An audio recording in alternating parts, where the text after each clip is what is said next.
Hello, everyone. We're very excited to be here for the 5th session of the Learning Salon. Do you guys see me? Just making sure, looking at the chat. It'll take a minute for you guys to be able to see us, I guess. If you see us, please say something in the chat. I think there's a delay, maybe. Yes, okay. Glad that people can see us. All right, great. People can see us. Hi, Harrison. Hi, Tara. Hi, Shakufe. Thank you for being here. All right, guys. We are more than 75% through the year, if you believe it or not. But the year has had twists all along the way. I just want to take a moment to say, okay, this is our 5th session, meaning that we've been doing this for a little over a month now. And I'm very grateful, and I had a feeling of gratitude for the community that we have been creating with the help of Jovo and with the help of John Krakauer and all of you who attend, as well as the help of Kanaka and Claire and Ava and Brad, who have helped us in the chat. The Learning Salon is hosted by myself. I'm Aida Mohamed-Nejad. I'm a senior researcher in reinforcement learning. I do human reinforcement learning. And Jovo, who's Joshua Vogelstein, he's a professor of biomedical engineering at Hopkins. And John Krakauer, who probably everyone in the world knows, he is also a professor at Johns Hopkins and has actually been a wonderful sort of bringer together of people in our salon. And after this sort of brief introduction, John will give a recap of what has happened in the past 4 weeks and how it connects to our first philosophy session with our wonderful guest, Marcin Milkowski. So just a reminder, I want everyone to be as respectful as they can. As John once said, this is not about the cult of the cleverest person in the room. We are here to discuss things with each other and engage with each other's thoughts. I'm very happy to say that in the past week, which has been difficult with the debates and the news, etc., our community has collectively engaged in above 3,000 tweets following last week's talk. So we are very happy that we care about each other's talks, we care about each other's thoughts and about each other's research so much. I want to give a shout out to Neuromatch and to Conrad Cording and other folks at Neuromatch. They have extended the deadline, as far as I understand, to the 7th. They asked us to give a shout out to them and remind everyone to submit your work. All works that want to be presented as a talk will be accepted at Neuromatch, so it's not a bad opportunity to keep continuing the sort of online tradition of keeping the neuroscience community together. And with that, I just want to remind you to use the Ask a Question button to ask your questions and vote on each other's questions in the chat during the talks or during people's sort of PowerPoint presentation. Please only just have clarification questions, and Kanaka and Brad are going to help you there.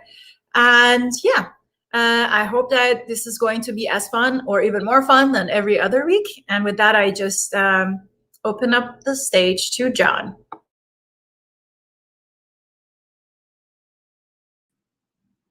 Thank you, Ida. So yes, it's hard to believe that it's already the 5th one.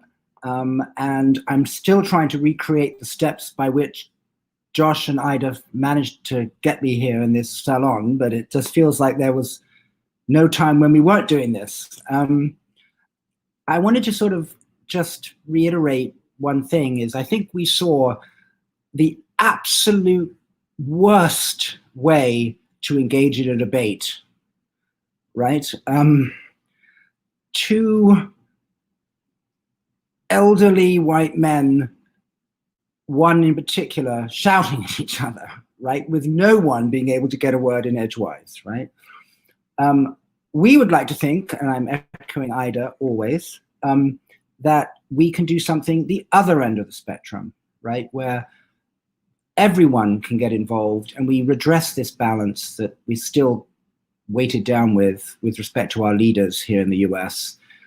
So I would very much like people not to be afraid of coming into the room, you know, no matter what your background or what stage of your education. We promise you that this is about everyone feeling welcome. And so we'd like that to be the big success of this salon, is that new voices are heard, okay? And I think we're getting better at that. What have we done so far? So the first session was with Conrad, and I think we, invited Conrad for two reasons. One, because he was interested in the topic and wrote his microprocessor paper, and because he'd really set the ball rolling for these big online neuroscience sessions. And I think the takeaway from Conrad, other than he hated tuning, which he said about 100 times, was that maybe we have an easier time learning how the brain works rather than how the brain works, right? So we can look at the learning rather than the end process. Then we had Adrienne Fairhall on, professor of neuroscience, who really was wonderfully ecumenical. I mean, she showed us all the way from the biophysics of neurons to connectome to cell types to computational theories, that she thought that there would be a way to wed the sort of functionalist view with the implementational view in some harmonious way.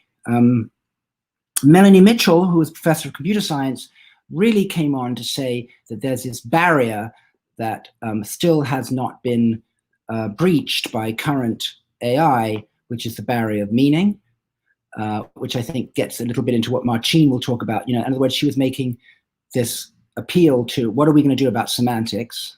And then Tony Zada came on, who sort of took the other end of the spectrum, thinking that there's a much bigger distance between AI and a mouse than there is between a mouse and meaning. And so if we solve the mouse, we'll get to meaning just by looking at the neurophysiology and the incremental changes that evolution has brought us, but that AI was really kind of barking up the wrong tree by trying to think about, and this is what he said, so I don't want to be jumped on, that we just need to learn against a fairly generic network architecture and just get the algorithms right and we'll get there. And he was against that. Now, Marcin Milkowski from Poland, who's a philosopher of mind, and I actually have known about him for quite a while because I read his book explaining the computational mind, which I think is a really good book. I recommend it. Is now going to enter the fray and tell us why should we think that the brain is not a computer? In other words, I believe he starts his book by talking about the 4 weddings and a funeral style, that is the computational theory of mind on the rocks. In other words, will dynamicists, embodyists, inactivists, connectivists, neural network AI people finally put the nails in the coffin of the, I call it, forgive me, Marcin, the neo-Fordorian view that we still can talk about cognition as computation over representations? And is that view on its last legs, or are you going to revive it in some new form? Forgive me if that is an unfair characterization of your argument. So that's where we stand. Let's hope that there'll be 50, not 5 of these, and let's get going. So Marcin, I hand over to you. Okay. Thanks for the invitation. It's exciting to be here and to have the opportunity to talk to you as the first philosopher who has had the opportunity, or probably will have the opportunity, to talk to you. So let me just put my slides on because my face might not be the most interesting thing to see, given that it's 10 p.m. today in Warsaw. So basically, I'm trying. Oh, is it okay? So my message is basically somewhat. If you think it's neo-Fodorian, I think it might be an interesting take on what I'm saying, because on one hand, I would be saying that yes, there is something interesting about computations over representation, but I will be trying to have a slightly different view. So maybe it's Neo, which is interesting. Okay, so the answer is basically there is no reason. I'm giving that out, but I think it's interesting to go through some reasons why people believe it's a dead tradition. So the roadmap for this talk is that I will first introduce my view on what computationalism is. Then I will go through some of the objections against computationalism, and then I will share the happy end with you. So computationalism, that's probably a slightly different view that I had in the paper, or it wasn't explicit in the paper that I shared with you and not explicit in the book, is that I don't think it's a theory. I think it's a research tradition, meaning that it's a broad umbrella under which you can find numerous accounts, including Fodorian ones, but not only. And I try to show that there are at least 4 different strands in my book, but there are, of course, much more. There are many accounts that you could find there, and one of them is also kind of embodied computation, if you wish, or inactive computation. I will not go into that in this talk. So the basic assumption that I think most of these computational theories or sketches of theories, because most of them are not really full-blown theories, they would accept the basic assumption that the cognitive system, sometimes maybe called the mind. I don't think the mind is a scientific term. It's not really playing any real role in our theories in psychology or neuroscience, but it's a nice honorific term that we keep.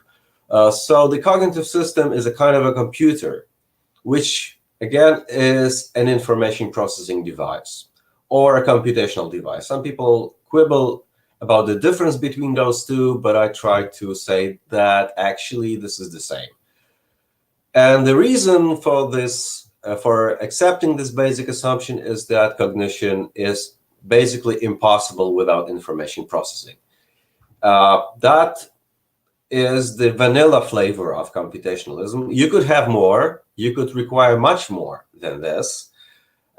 Notice that I'm only saying that cognition is impossible without information processing, which makes it a necessary condition, not a sufficient one. And there would be people like Alan Newell or Herb Simon who would say that it's both sufficient and necessary if something is if and only if something is a computational device, it is a cognitive device or a cognitive system. And I also think that for most proponents of this claim, this is not just a mere metaphor, but a literal truth, which could be falsified, which could be proven wrong, which is very, very difficult for metaphors. If you say it's a metaphor, you are, on the one hand, dismissing it, and on the other hand, you're making it very difficult to actually disprove it. So I think it's nicer to start with the literal version of it. The role of computation models in cognitive neuroscience or cognitive science is immense. I think it was Jerome Busemeyer in one of his books who wrote that 80 to 90% of theoretical publications in cognitive neuroscience refer to computational models. That means this is the way people want to present their work. Those computation models may be about real systems and purely notional systems. So that doesn't mean that you have to model something that is really out there. So theoretical work could be still done on fairly simplistic, idealized systems. And usually people who advocate for computational modeling, they stress one virtue of that, one virtue being that it makes theorizing much more precise than verbal theorizing, which is much more ambiguous. It does not mean that you cannot be ambiguous with computational modeling. I think it happens a lot, especially when you confuse your programming tricks with what is considered to be the core of the theory, but that's basically something that you have to add to your software code or whatever way you are trying to represent your computational model with. Now, let me go to objections to the basic assumption. I've covered already the first one, the computer metaphor. I think the one rebuttal is very simple. Most computational models are assumed to be literally true or false. People standardly try to validate those models, not only verify whether they are compatible with the assumptions of what should be modeled, but also actually you can check whether the data is somehow presented, predicted, or described in a model. It just depends on the function of the model. There are many ways you could use such models. Another conceptual objection is that, well, look, software is not in the head. And I think this is something you can find very quickly in many philosophical discussions. People would say, well, it's unrealistic to think that there is a Turing tape or a Turing machine tape or a code in a high-level programming language in your brain. So there is no software in the brain. So there is no reason to think that the mind is software implemented by the brain. But no, this is something that a very specific kind of computational theory of mind claims, not the basic assumption. So you could actually claim that.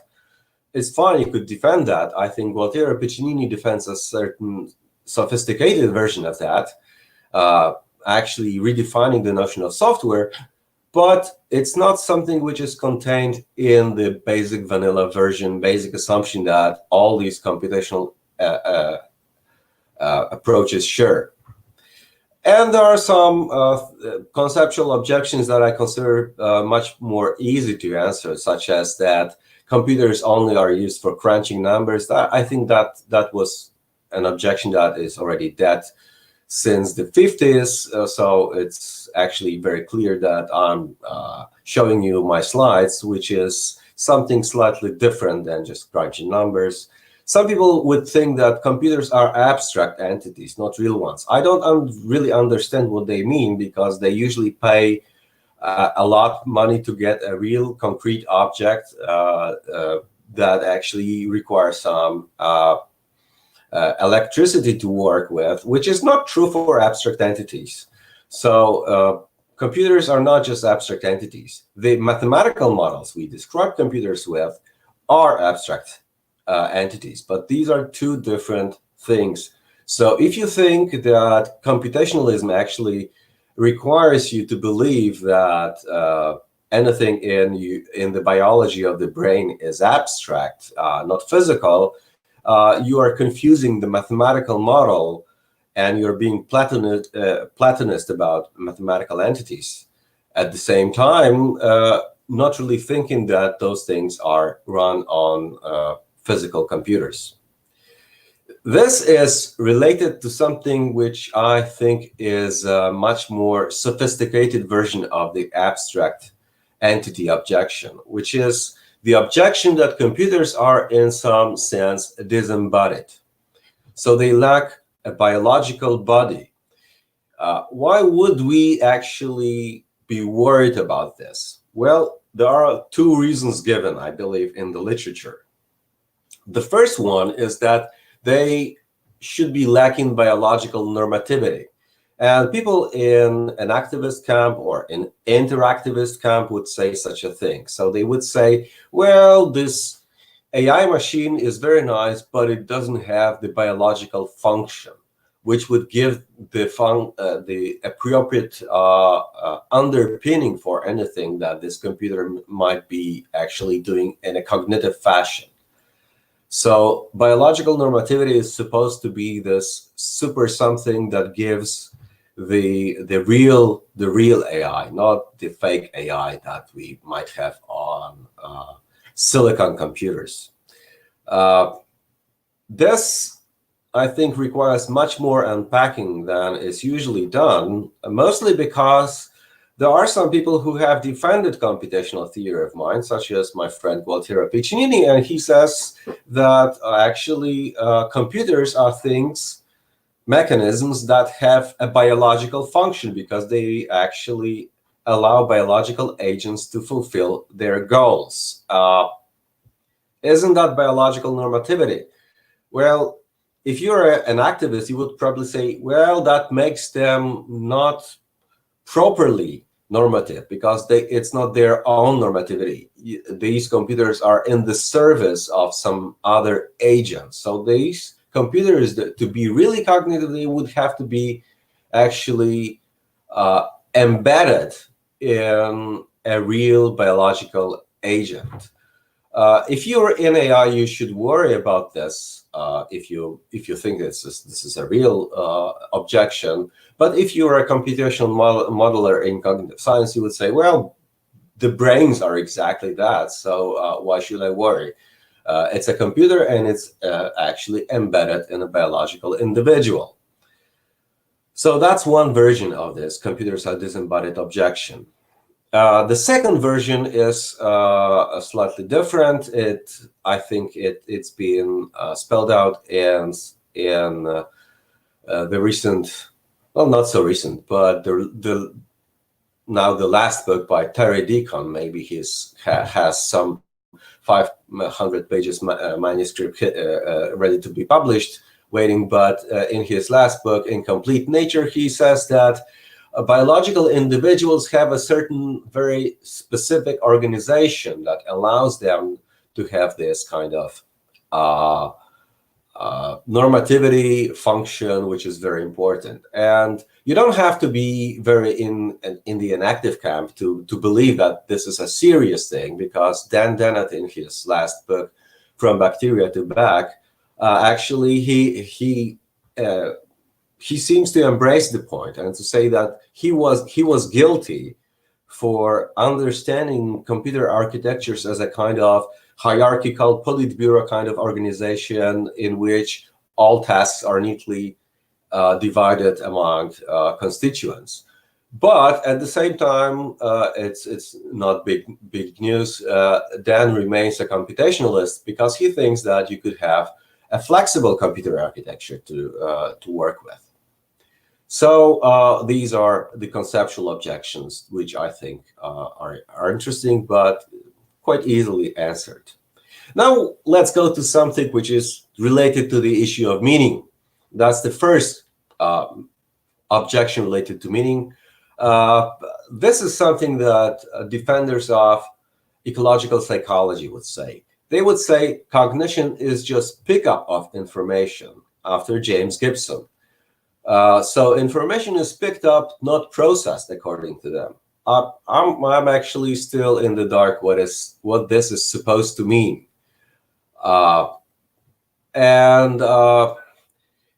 This is because they seem to presuppose that the notion of information processing actually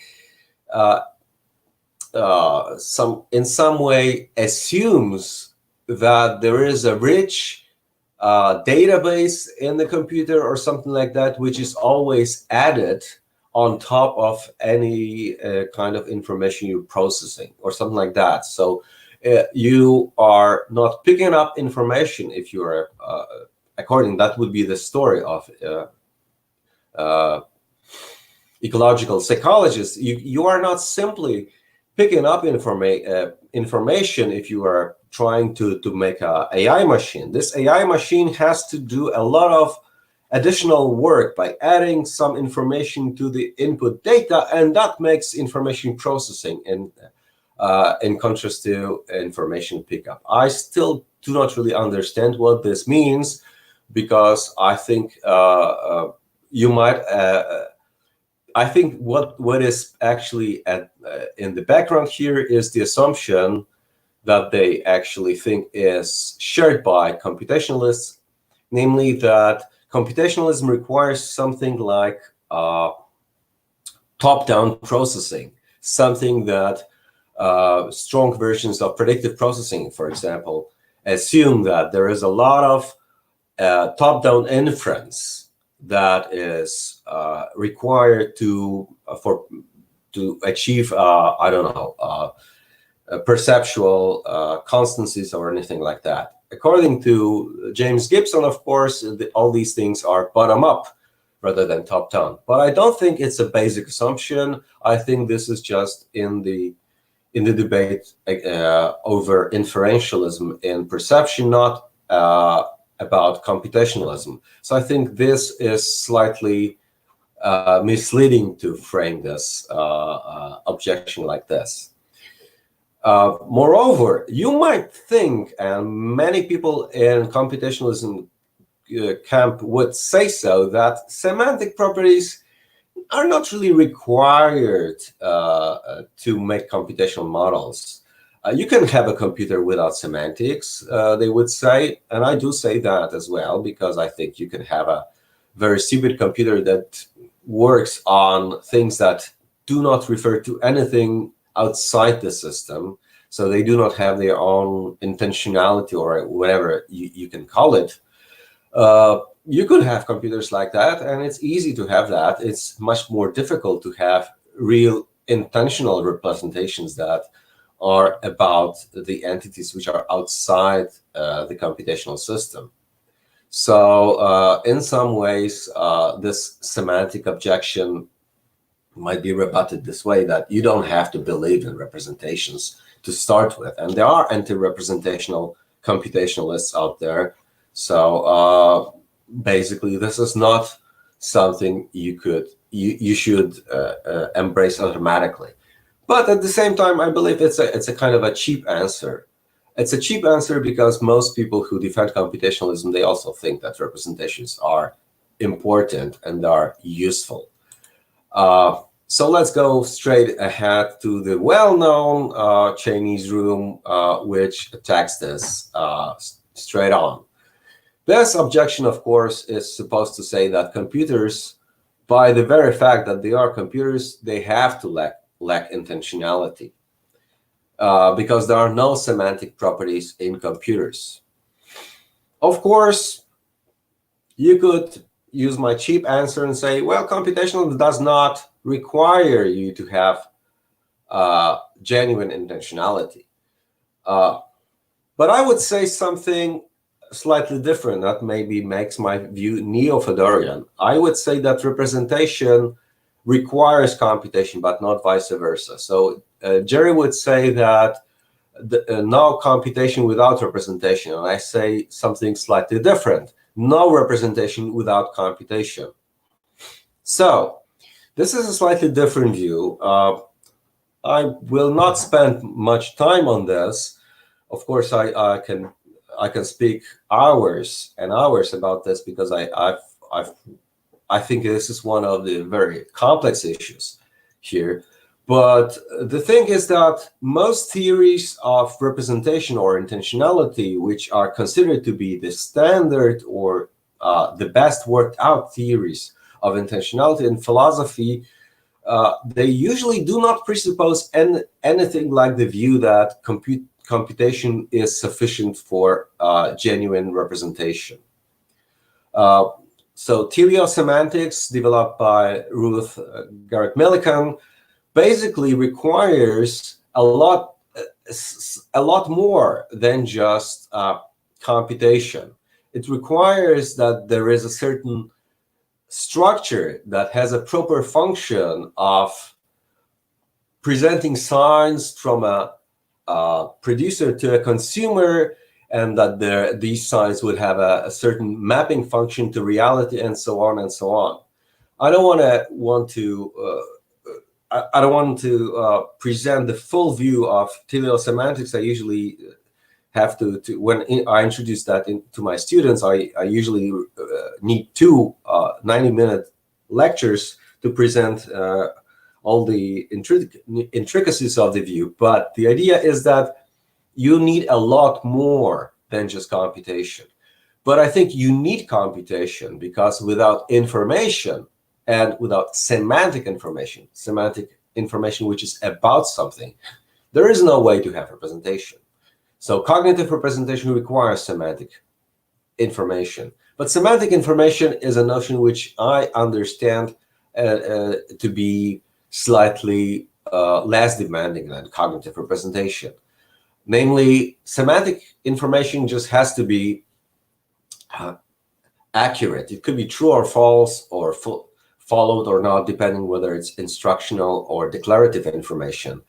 But it need not have any users or producers. So you might have semantic information out there in the smoke that is produced by fire, which informs you about fire, but it doesn't mean that the fire is intentionally informing you about the fire. There is actually no producer here, and the information is out there. But of course, you could use fire as a kind of a representation yourself. But that's a different story, and let me just be true to my saying that I will not spend much time on this. So let me go to architectural objections. That's number one. That there is no real time in computers. Dynamicists would say so. Turing machine operations are not in real time. If you look at specification of Turing machine, it operates in abstract time of steps, discrete steps. Well, what they are confusing here, they are confusing the mathematical model of computation with computation itself. That's one thing. And of course, in a mathematical model of computation, you could also have timing of individual steps specified whichever way you want. And there is actually one formalism that actually adds this timing to Turing machine. It's not very useful, though, to have that, but you could have that if you need that. Probably if you are interested in real-time computation because you're running software for a nuclear plant, you would be really interested in that. But if you're doing theoretical computer science, probably you want to get rid of everything which is so detailed as that. Second objections, architectural objection. Computers cannot be conscious. I hate using the C word. This is something that actually connects me with Jerry Fodor as well. But I think we have to talk about it a little bit.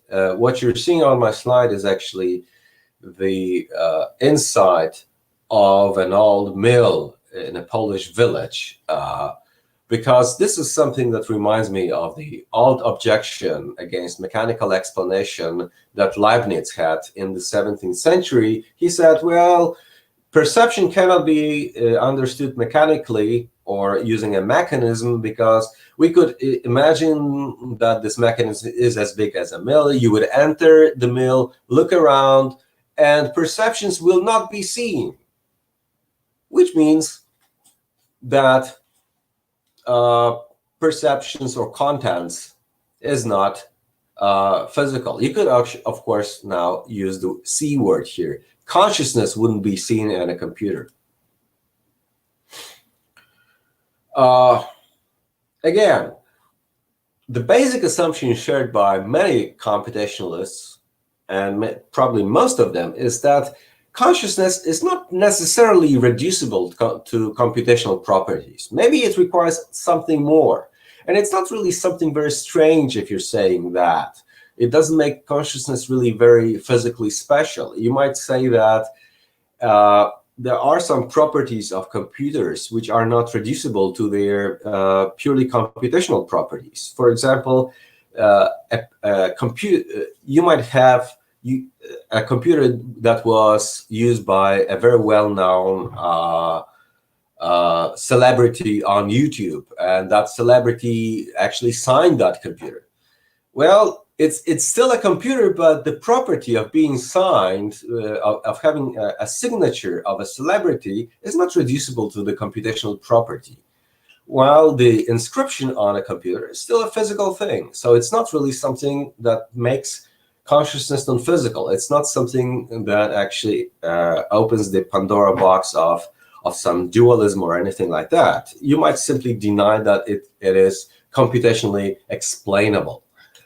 On the other hand, there is a lively research on machine consciousness. I do not track this closely. I think it just depends on on a lot of things. One of them being what we actually understand by consciousness. This is by far not a clear term.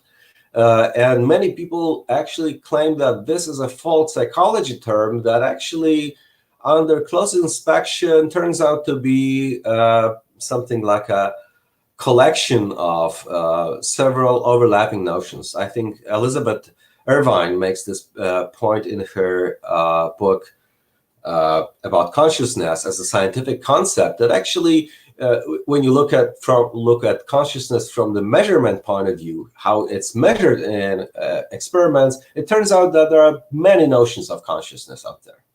I don't take a stance on that, but it's important to note that the definitive answer on whether machine consciousness is possible or not simply depends on whether we understand what consciousness is. And this is surely difficult to say. I don't think the verdict is clear at this moment, even though we all mature theories of consciousness that we know of are all actually phrased in information or computational terms, starting from, of course, information integration theory through global workspace theory, and so on. So also the higher order theories of consciousness are also framed in computational language. So the mainstream theories of consciousness are already computational. Whether they will become, one of them is the final theory of consciousness, I don't know.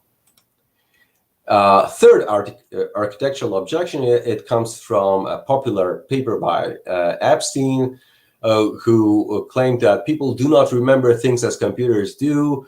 He gave his students a task to draw $1, and the top picture shows how they draw it, and the bottom one is the picture that they would draw when looking at $1. So he would say human memory is much less precise than computer memory, because computers will not be able to do anything like that. I think it's a red herring, because lossy compression does exist, and you can have a lot of abstraction in computers. I will not spend any more time on this. Fourth objection is that brains are analog computers. Gerard Edelman, I have a Polish edition of his book here. He would say that brains are not computers because they are not digital, they are analog. But analog computation is still computation, as Corey Melly especially would say. So this is computationalism as well. I said nothing in what I believe is a basic assumption of the whole research tradition. Hava Siegelman would say brains go beyond the Turing machines, so they are hyper-computational. I don't think that computational core claim reduces to some claims about classical universal Turing machines. You could add some additional assumptions. You could add assumptions about hyper-computation or classical computation, but the basic claim, which is shared by the whole tradition, I think it doesn't say anything like that. Now let's go to AI objections, maybe more interesting here. I think there's a number of arguments that have the following form.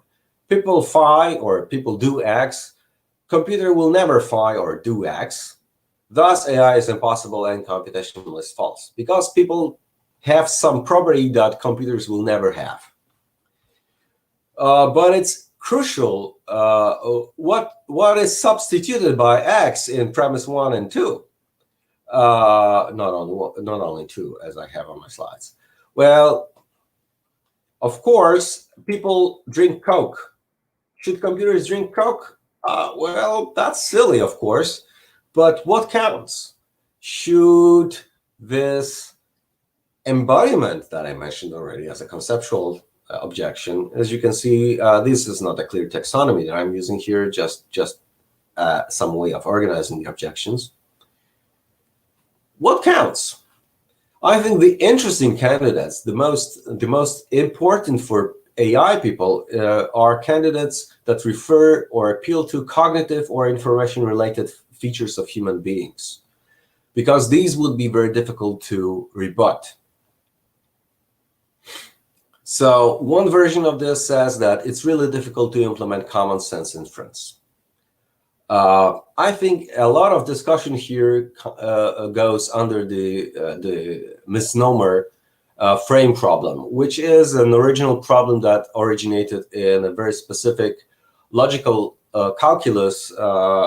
Logical calculus is very rarely, if ever, used nowadays in AI. Logicist AI, of course, exists, but it's a fringe thing as compared to the mainstream work. So frame problem does not exist in a literal sense, and in non-literal sense, it's basically saying that common sense reasoning is very difficult to implement on computers, because it's even very difficult to say what common sense inference is.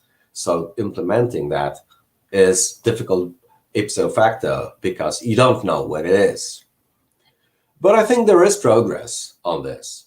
Yehoshua Bar Hillel would say machine translation will never be possible, at least accurate one. But I think it's now, we all agree that it becomes intelligible. Weizenbaum, the creator of the well-known ELIZA. I just wanted to say that we have a few minutes and we need to move on to the discussion, if that's okay. Okay. This is, I won't spend much more time on this. So I think the common sense objection was the most important one. So I've come to the all other things. I think other objections are red herring Stroman, or they attack extremely radical brands of computationalism. That's why they are toothless. Excuse my very bad joke. So that was what I wanted to say today. Okay.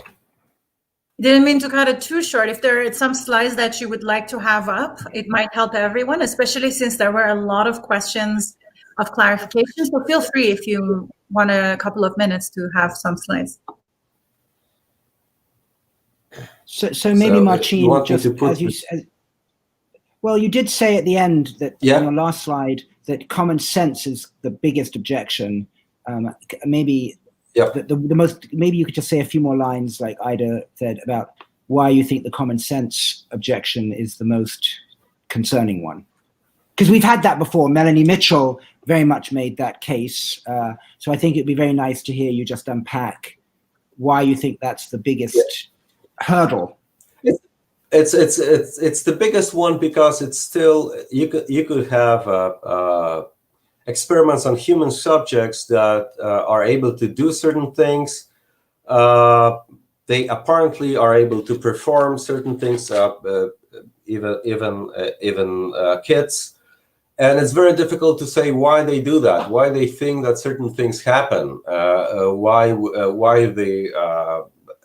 moving a ball on a surface will not destroy the ball or something like that. So making a lot of assumptions, you would say, from the inferentialist point of view. But it's very difficult to model this, to understand how it actually happens. I think this is the most important objection, in a sense that it requires a lot more experimental work that we already have.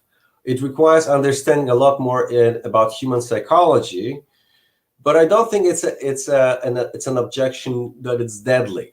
It simply says that people underestimate the difficulty of tasks that we commonly perform, but we are unaware of their complexity. So I think it's the complexity that we don't see, because it's automated in many ways. How we do things, how we infer things, how we infer that the water would fall down from a cup when we actually move the cup in a certain way. But it's automatic in us. We don't think about it. It seems very simple to us, but it's far from being simple, actually.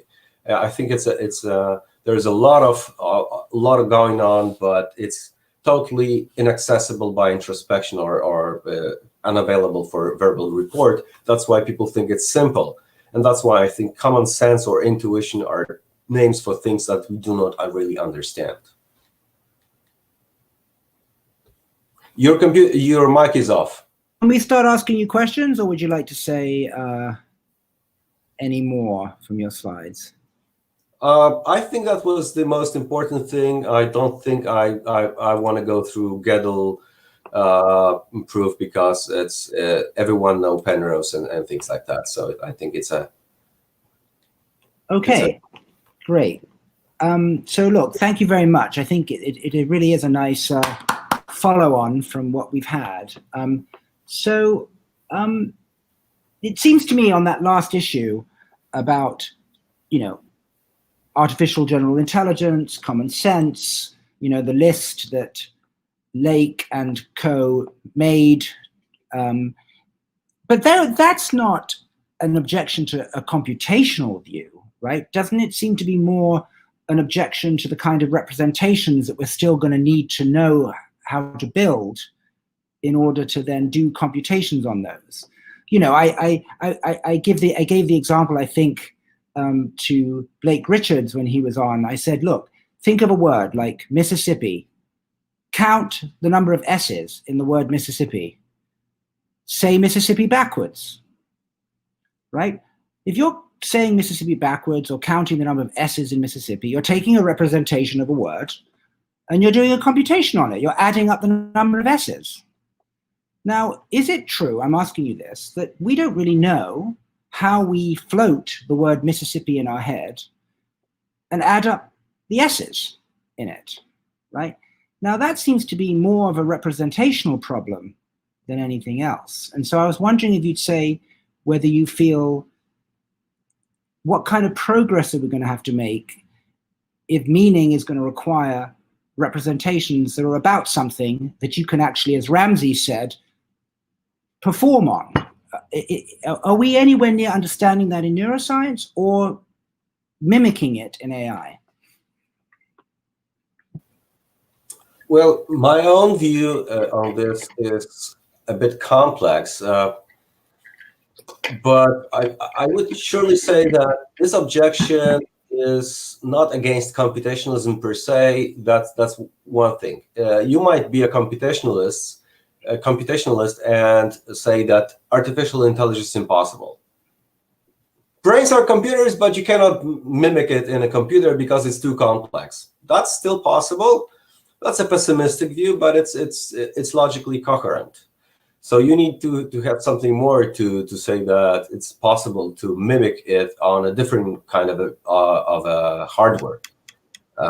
Maybe it's simply vastly too complex or something like that. So it's AI objection. So it's very specific version of computationalism. I agree.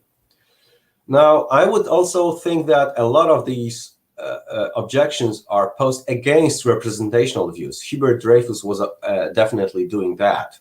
So he was against representational views in computationalism, and he was thinking that, in particular, Simon and Newell approach will never work because he thought it would lead to some kind of a combinatory explosion of representation or something like that. But I think representation, I have a certain kind of impression of progress on this issue, because I believe the current discussion on representation is now trying to focus on several features that seem to be more and more popular to be assumed. I defend the view that representation should be in some way important for the individual or for the system that actually has the representation. So having that representation that system should care about this representation. And to be more precise, there should be some procedures that actually check for the adequacy. But isn't that just intentionality, that the representation has to be about something for the organism? Yes, but not only just about something for the organism, but for the organism, I understand a little bit more precise. So if you're trying to say, understand what place cells do, well, maybe there are, in some circumstances, when rats are asleep, they are presenting a map or something like that, very simplistic topographical map. Suppose that's true. If that's true, there should be some procedures that actually check for the adequacy of that map and change the map when any kind of error is detected. So so it's operated, so it's available for the system, and the system actually does something to the syntax of the representation by changing it, adapting it, and then using it. Otherwise, it could be just something that has a causal role, but it's not a representational role in the system. It could be just like a photocell that opens. No, I understand. But Yeah. but I think you're always going to the sort of counterfactual what it couldn't be. But I'm just saying we're trying to stick to that there are representations that are functional that you do refer to, which you do update. And I guess and my last question for you is, if there are representations about things that have intentionality, then do you think that some people have argued that once you talk about intentionality, that's closer to functionalism than the mechanistic view? So the last question I have for you is, do you think that once you talk about semantics and intentional representations, that there will always be a dual language? There'll be a functional language for psychology, and there'll be an implementational language for neuroscience? Or do you think that even with this semantic representational puzzle and meaning, that we will be able to have a language which itself is not representational, it's sub-representational components that will explain the representational stuff, which seems to live in the world of functionalism and psychology? So I just feel like maybe we're just going to have to deal with complementarity forever in our language because of intentionality. I was wondering if... Well, I'm a staunch mechanist here. I think I defended the view with my postdoc, Paweł Wojciechowski, that actually you can show that contents has causal relevance for explaining success. So you can explain why a certain organism achieved a certain goal with a certain degree of success by saying that the representation that it had, structural representation, so the one that is based on resemblance, resembled the target entity in a sufficient manner so that the goal would be achieved in this. So there would be some kind of correspondence between the similarity of the representation to the target and the success. And that's a causal thing, not a functional one. Yeah, but it's causal it's causal without having to get all implementational, right? Well, in general, when you go to how it actually works, you don't need to talk about functional things anymore. I mean, they are specified in abstract terms, but they are still, I mean, the way philosophers use the talk of functionalism and functional is so ambiguous that it's very difficult to clear this up. But the idea is that mostly people who are denying mechanism, they're saying that there are no components, there are no operations which are important for your explanation. It's just some kind of abstract structure. So I'm saying the components will be also important. So understand, for example, if this simplistic story about the topographic representation in a sleeping rat is true, then you might actually explain why the rat got the reward by saying it had an accurate representation of the maze it was actually located in. And that's why it happened. And you need to actually refer to the exact firings in the place cells.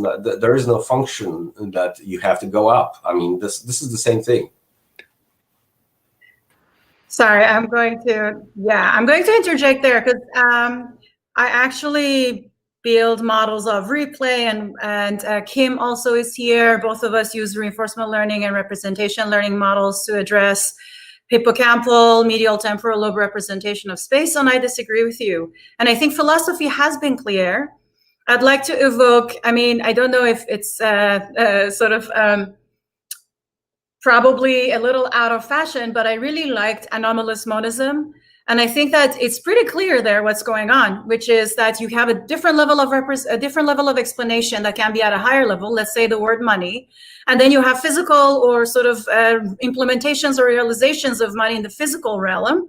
There is no type identity that happens there. There are some mechanisms, different kinds of mechanisms that could enable the function of money or the object money. But in order to address all of them in a way that you can find the laws that govern it, you might need to look at a higher level. Likewise, if we are thinking about, for instance, the concept of replay, if we are thinking about the concept of even representation of places or locations, we don't need cells exactly the way that mammals have right now, exactly the way that rats have right now. In fact, a recent paper that I had I really enjoyed reviewing is one where used a very well-known robotics model that was not designed for biology at all, called SLAM, which is had been used in drones, in self-driving cars, in sort of robots, and then showed that that model can capture a lot of the properties of place cells and grid cells, and the joint replay of grid cells and place cells, as well as so many other factors about synchronization of them that had not been, for instance, addressed with other models before.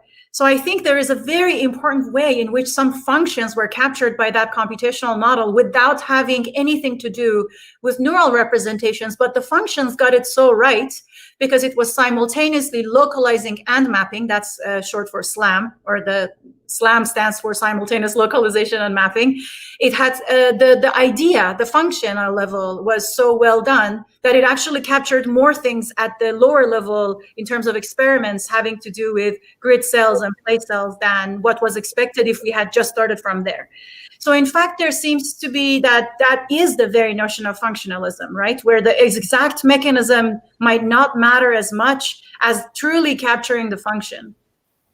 Well, it depends on your goals, how you actually look at nature and how you actually talk about kinds.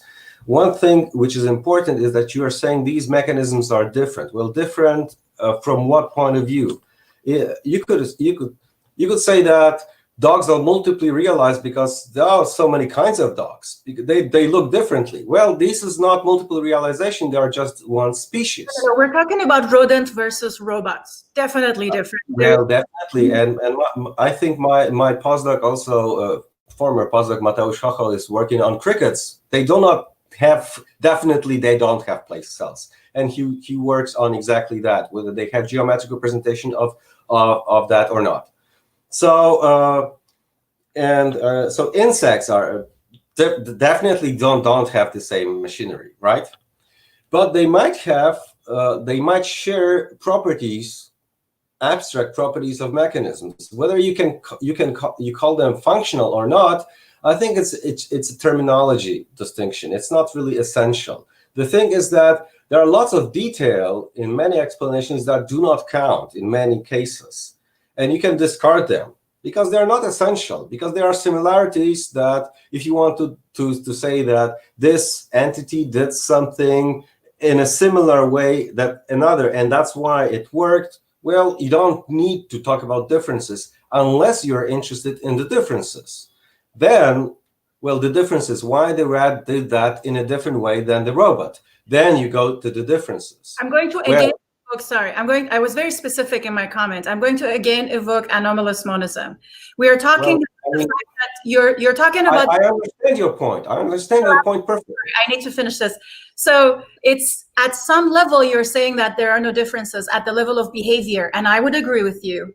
But the whole point of functionalism, the whole point of people who talk about mechanisms at the neural level or chemical level or synaptic level is at a much lower level than behavior. So we have to specify on which level are we defining function, on which level are we defining mechanism. Mechanism is typically at circuit level in neuroscience. It's not at the level of behavior. So I would agree with you if you're saying I'm a functionalist, behavior is the same at the higher level. Yes, we are on the same sort of camp to some extent, not entirely, because there's like limits to behavior as well. We can say in this very specific experiment where we designed this particular model to explicitly do only this, the behavior is comparable. So it's again like a question of how we can say that is the same. Well, the thing is that philosophers understand the term mechanism in a much more abstract functional terms than you are presupposing. And a mechanism, according to Bill Bechtel, Karl Craver, is just a structure, causal structure that has components that perform certain operations and is organized. Ida, can I just defend Ida? I want to just to say for Ida, I mean, I think it's a little bit, Karl Craver has slipped all over the place. Sometimes it really was physically located, spatially located objects. It was physical. And then he slipped out of that and began to say that they could be abstract. Well, if you're allowed to use the word mechanism anywhere you like on abstract objects, physical objects, circuits, well then, okay, then mechanism becomes so universal that it ceases to do interesting work. At least when Karl Craver did his original work, he physically wanted impingement of object A on object B. Circuit neuron A is connected to neuron B, which is what Ida's saying. There, it was physical, spatial, temporal placement in the world. If you now say that you can become more abstract, well, that's just functionalism in another name. Well, there is a difference, which is that if you're a functionalist, you have to actually say that most functionalists at least did that certain features of mechanisms or physical features will never be relevant to your explanation. And you should never include them in your explanation. You should never talk about this detail because it's irrelevant. Knowing brain structure is as irrelevant for the cognitive scientist as knowing quantum mechanics for a car mechanic, as Zelon Pelishin would say. This is what functionalism would say. That there is a certain kind of abstract level which is defined in a very woolly way, below which you shouldn't go because you should stay as abstract as this. And I think this is not the way things went on in neuroscience. And also, I think Bill Bechtel did a lot of work on this, and preceding a lot of what Karl did on this. And the easy way of understanding that those abstract properties are not really understood by many people in philosophy as being non-spatiotemporal. If you're Aristotelian, which is, I think, mainstream position for many philosophers, you're saying that being round is a physical property of objects. You can be a nominalist. You can make that mistake. I had a PhD student who defended his dissertation being a nominalist. Okay, that's fine, but I'm not. I think it's a physical property being round. Or having a certain shape. We said geometrical shape. It's physically out there. So I think it's in the object. That's why I think it's just the way you're defining this. It's just, I think it's dangerously close to a terminological difference.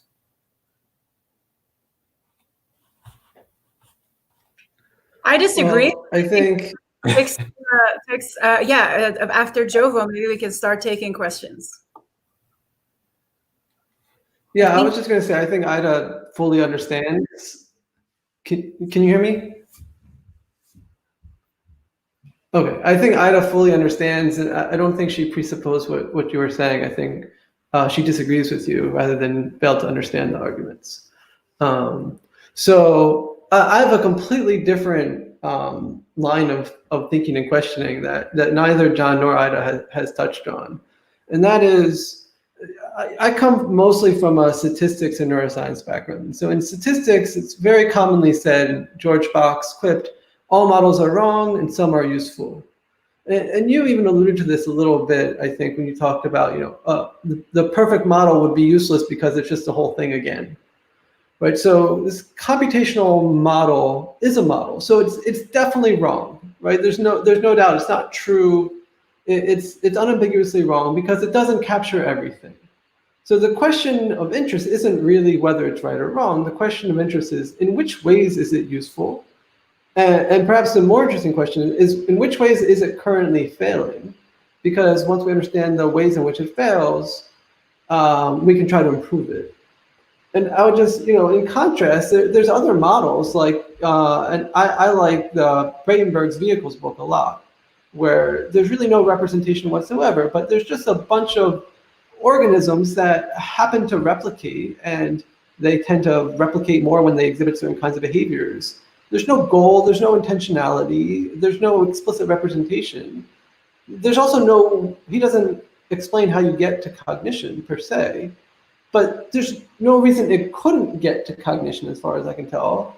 And so I think that's just a completely different model, which has a lot of nice properties. And I want to hear your perspective on what you think are the limitations of this particular model and what other models may have to bear to improve our collective accounting of cognitive processing. Thanks for this. This is a very interesting question. Well, and one way you can think of, if you're a scientific realist, you would say that idealization is useful or works, or idealized models work just because there is something true that they capture. So it's that the usefulness actually is a weasel term, is a weasel phrase. It's useful. Why is it useful? You can always ask that question, which anti-realist approaches to modeling have problems with.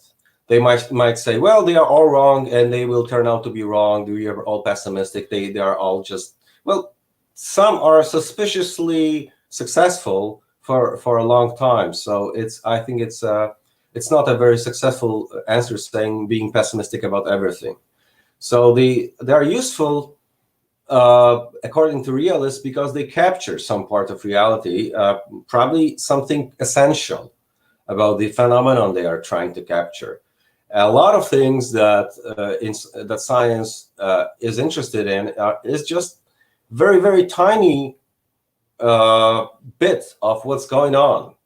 A lot of other things we're not interested in. We do not want to replicate it in a perfect model. A perfect model is as useless as the real thing because we don't know how it works. So we want to have it simpler, and we want to have the simpler thing because we believe that there is something that the simpler thing shares with the target. It shares the essential structure, and we can play with the structure to understand the structure, to actually wiggle it in certain ways, to see what works and what not. So I think basically that would be a useful way. And now with vehicles, I think it's a very interesting book with lots of thought experiments on robots, some of which are still not replicable physically because the materials are not out there, which is surprising given the date of publishing. With I think it was 1984, so a lot of time, but we still cannot actually build a lot of them. But it was one in zillion of similar approaches to animate modeling or artificial creature modeling out there that has shown that complex dynamics can stem from very simple agents with very simple structure. And I think everyone appreciates that complex behavior can be produced by very simple structures or relatively simple. I don't think that all things that people call cognitive or are studied by cognitive neuroscience are necessarily representational. I have an example of a cricket in my book. I don't think that phonotaxis approaching the sound source is representational in a cricket. It just approaches a certain kind of sound.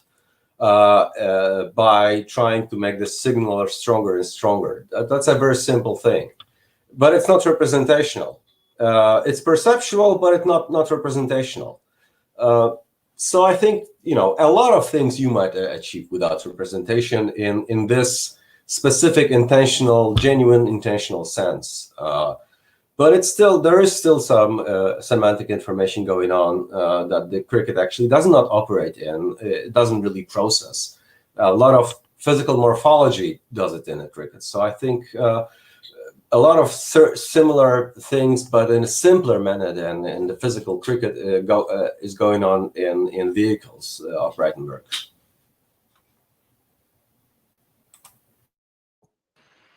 So I think that the first highly voted question from the audience is from Jovo, and maybe you want to ask that, and afterwards maybe Kim, you mentioned you might be able to come on stage. Maybe next Kim can be on stage. Okay. Everyone, if you can come to the stage to ask your question, please mention in the chat. So my question was really one of clarification, and I'll just read it. What are the necessary and sufficient conditions for a cognitive model to be computational? I think a lot of the discussions in the chat would be informed by hearing what you mean when you say it is a computational model or not one.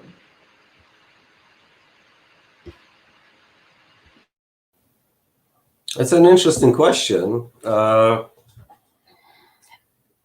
the way I understand it is that computational models are usually stated in some computational way. So you use a certain kind of formalism or software or some kind of Turing machine formalism or kind of mathematical formalism that is usually understood by computational theories in mathematics as computational. I know it sounds slightly circular, but I think the decision what to call computational is not up to philosophers. It's up to mathematics and computer science. So what they call, and they have reasons to do that, usually. So if it's part of computer science and computability theory, it's probably a model of computation. If that's stated by using that kind of formalism, that's a computational model. That I would say.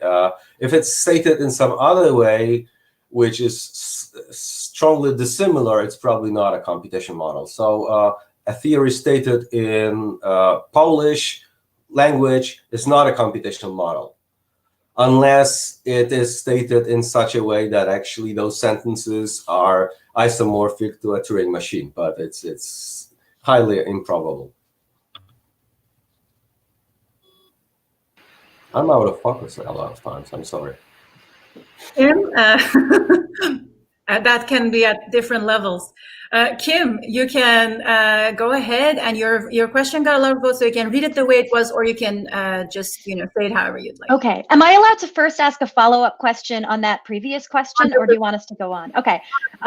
I was wondering, so at the beginning of the talk, you referred to computation as like generic information processing, and that seems like a really different version than like that which is described for the computational model.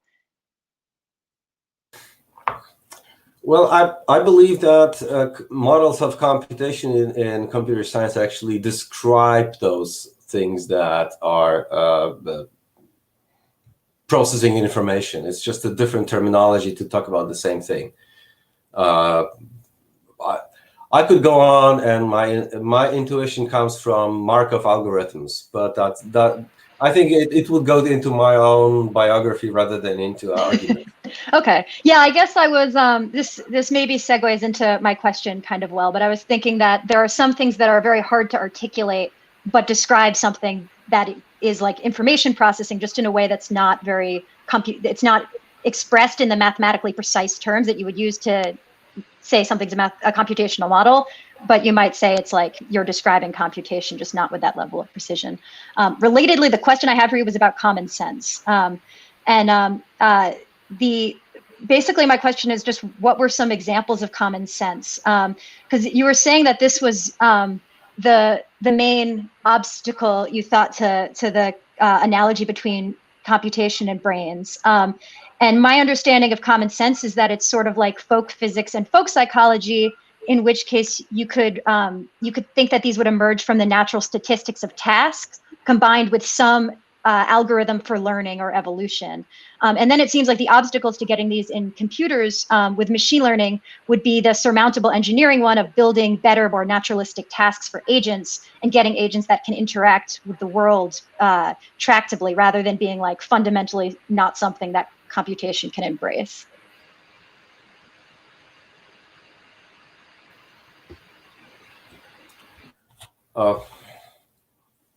Actually, the things that Dreyfus would mention were usually related to some practical activities of people, like trying to find their way in the woods or asking questions around or things like that. But I don't recall what were his exact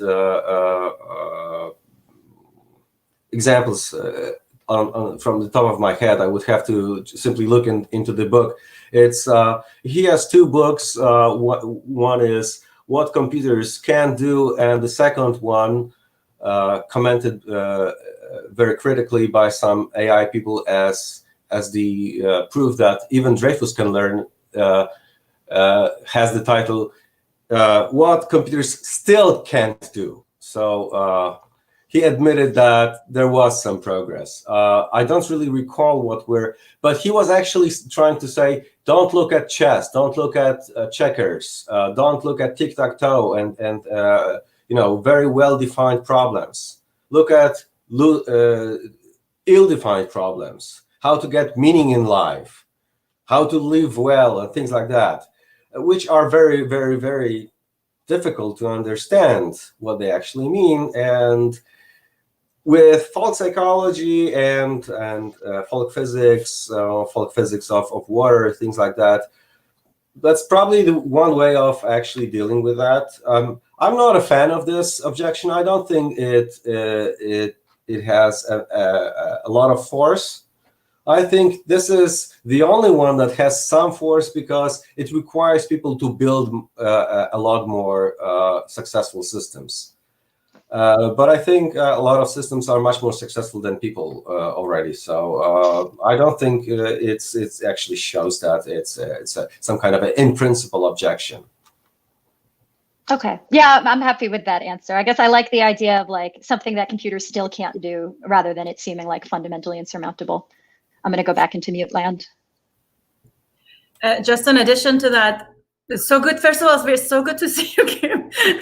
And also, I just want to mention that I left one link in the comments about Doina Prekup's 2020 paper showing how reinforcement learning can capture the notion of affordances. And she's not the first one either. It's just a Gibsonian topic that actually reinforcement learning and representation learning has been successful at approaching. And another one that I want to mention that I think Melanie Mitchell put the full link to the videos is an entire workshop in Cognitive Science Conference on common sense in humans and machines, and the list of videos, Melanie Mitchell left it there. So, okay. The next person I think is Adam Charles. He has the most voted question. If you could invite him on stage. Yeah, he's coming on now. And I just want to say again, thanks, Kim, for joining. I know it can be kind of stressful for people to come up and show their faces, and it's great to have you, Kim. And for those of you who don't know, she's got a very active and insightful Twitter feed that I encourage everyone to follow her and hear her and read her all throughout the day and night when she's posting cool stuff. Hi, Adam. Adam, you're here. We can't hear you. Your voice is not, yeah. Okay. Something going on in Baltimore. Everyone in Baltimore has technical issues. John is frozen too.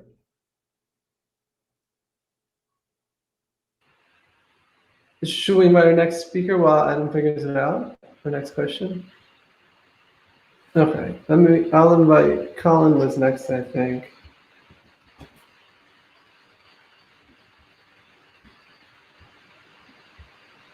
And I'm gonna unvideo you until you figure out your set.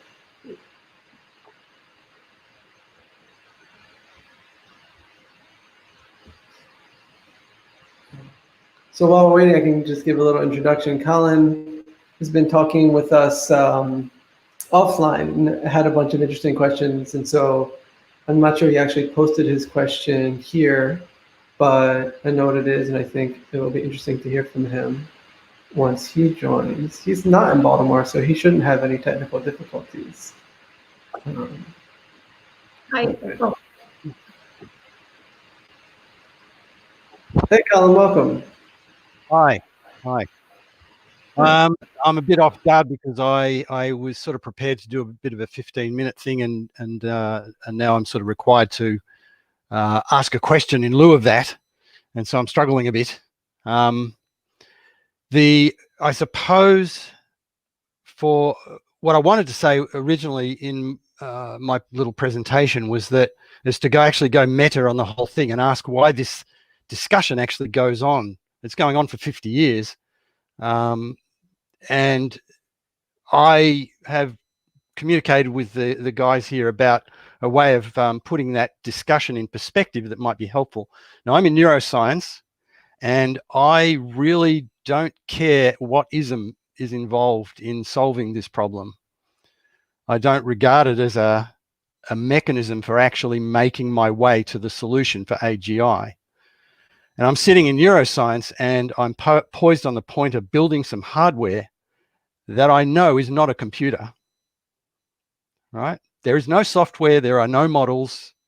It's just brain biophysics on a chip. And I'm actually got a little project that's funded, and it's actually currently halted by COVID, a project to actually build or prototype the very first devices at macroscopic scale. So I'm sitting here, and there's this question about computers and computationalism and so forth. And what do you say to someone who turns up and say, I'm doing AGI, I've done nothing else but try to do that for 20 years, but I'm not using a computer, and here's the hardware that does it. wait, does such a person exist? That's me. But wait, what approach do you use to create intelligence? Okay, imagine getting brain tissue and making an inorganic version of the brain bioelectromagnetism that it actually uses to do everything that a brain does. In an ideal form, imagine a 3D printer that can literally print physical semiconductor physics in 3D that literally replicates brain tissue. You end up with a chip that is a brain like ours with an EEG like ours. Now, this is possible in the near future. So I'm every time I say I'm doing AGI, but I'm not using computers, I get the look that I'm currently getting from several faces on the screen. I recognize that look. It's quite amazing. Anyway, I'll leave that there. I suppose I want to just put that there, and that maybe is all I need to do. Pose that as a potential thing, and if we can take it up another time. It's too big. But I just thought I'd mention that. When I say computers, I mean general purpose computers, not using them. Tons of computation in this device, no computer. Thank you. And that distinction is something that's... Questions. So yeah. Okay, done. Martin has a time to reply now. I'm out of here. Throw me off the stage. Thank you, Colin. See you. Thanks for the effort anyway. Cheers. I actually believe that general purpose computers are not the only kinds of computers. So it's a terminological difference that we have only here. Because, yeah, I've got 5 of them listed here in front of me, what I would regard as a general purpose computer. So the main alternative is neuromorphic at the moment. So. Yeah, but even ENIAC, touted to be the first physical electronic computer in the world, it didn't have any software to talk about. It just had wires. I'm old enough to have programmed something very similar to that. So that there was no software to be loaded there. You just had to go with and to rewire that thing. And there were physical bugs that were eating that. That's why debugging the term got from that. So lots of switches. you have to you can of course say, well, because there was no general purpose language or anything like that on ENIAC, it wasn't a computer. I think it's just you can use the term computer to refer to general purpose computers, but I'm interested in computational mechanisms, whether they are general purpose or not. So from my point of view, neuromorphic chips are very much in the business of computation because they would satisfy several features, like processing information, namely that only some degrees of freedom of the chip we are interested in as changing over time. It was specifically built for the purpose of doing something which is specified mathematically as a sum function, and so on and so on. So I think it's a computational mechanism. Whether it's probably not a general purpose, and that's fine because there are lots of computers which are not general purpose computers, and there are more Turing machines than a universal Turing machine, and we can actually count them. So it's true even in mathematics that there are more Turing machines than a universal Turing machine, which also comes in a lot of flavors. So I mean, we could discuss this for hours. It's all very fascinating, but I'd just like to sort of end with the possibility that someone could turn up out of left field, me or someone in my future, because I'm too old to see this out, with a solution that will then get you to, you'll get your answer, and then you'll be able to see whether your isms were right. And the isms wouldn't be involved in the process. That's the kind of main message. This could all be solved empirically by neuroscience. So, which is where I'm actually at the moment. I'm in neuroscience. Thank you so much. I'll leave it there. Alan, really appreciate it. No worries. Another time. Add a link to your work in the chat so that everyone can see what you were talking about. Thank you. That Okay, would be great. sure. Adam, we are ready for you. Can we hear you now, Adam? Adam is here, but he's somehow, yeah, there he is. Still no hearing of the Adam. Oh, I don't hear him. Do you hear him? I can't hear him. No. Oh wait, did you fix it? Or that's just us talking? No, I cannot hear him. Okay. All right. Sorry, I thought Adam. I heard him. Who's next? Adam, keep working on it. Maybe call in from your phone. So is Guy Easley here? He has the next, or Easley? That's the next, sorry if I'm mispronouncing it. Yeah. That's the next high voted question. I'm going to read Adam's question maybe just because of at least one of them, because he's on stage at least. Why does computation arrow software or traditional computational systems read analog circuits are direct implementations of mathematical processing? So why do you think that computation means software? Is that what you had in mind, Adam?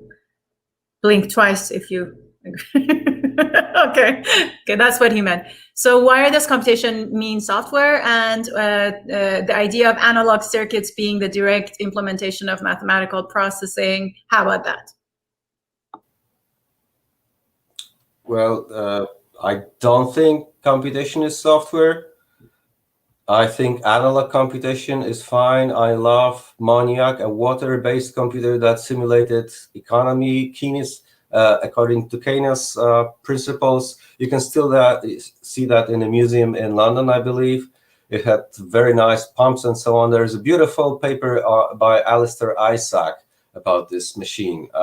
It's an analog machine, didn't have discrete symbols to work with, but it was used to simulate a process, and it actually computed certain functions. So why not?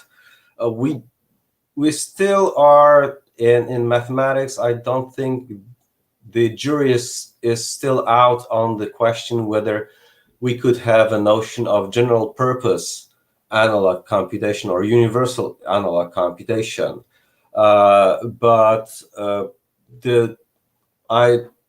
the last time I checked, the closest to the answer was Nahum Dershowitz, who works with Yuri Gurevich on so-called evolving algebras, or the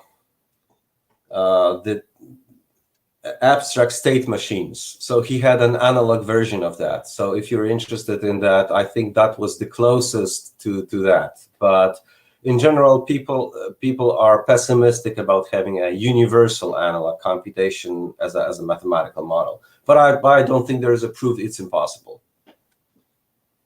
I think another thing Adam said was maybe he says, does intelligence need universal computation? And he says that he thinks we need a better definition of what functions means. So those are his two follow-ups. Does intelligence need universal computation, and what exactly is a function?